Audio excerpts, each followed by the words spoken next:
In the second case, Jamie versus Alampay. So the facts of this case is on December 24, 1964, the petitioner's spouses, Antonio, Jamie, and Ana Solidarius, borrowed 16,500 from private respondent Benito Ong. To secure the loan, they agreed to execute a mortgage on their property in Bacolod City. However, the instrument they signed was deed of absolute sale in favor of Ong. The petitioners claim they were coerced into signing the deed of sale because they need money urgently and trusted Ong, a family friend. Simultaneously with the execution of the deed of sale, Ong executed an option in favor of the petitioners to repurchase the property for 16,500 pesos with 6 months. Despite the purported sale, the petitioners continued to occupy the property and collect rentals from other occupants.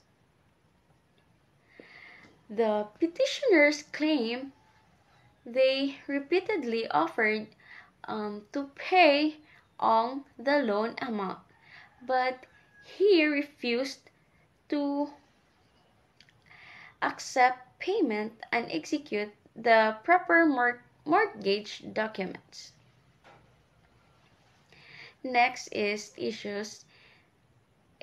prescriptions.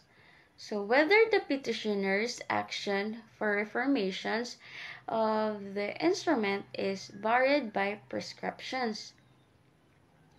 Respondent argued that the proper remedy was annulment, which had already prescribed under Article 1391 of the Civil Code.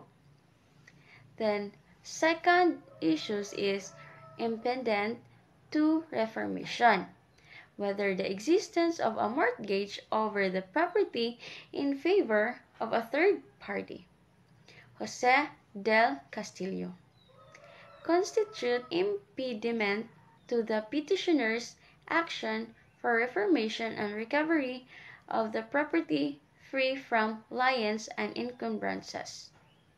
Next is ruling. First is prescription. The court ruled that the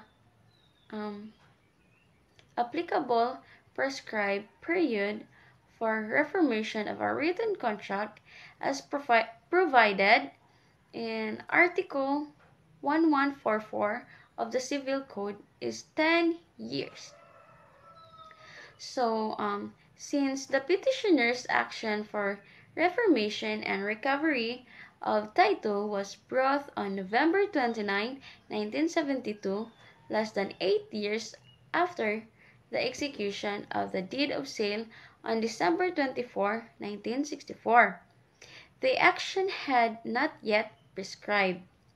The court also emphasized that in motion to dismiss, the allegations of the complaint are deemed hypothetically admitted.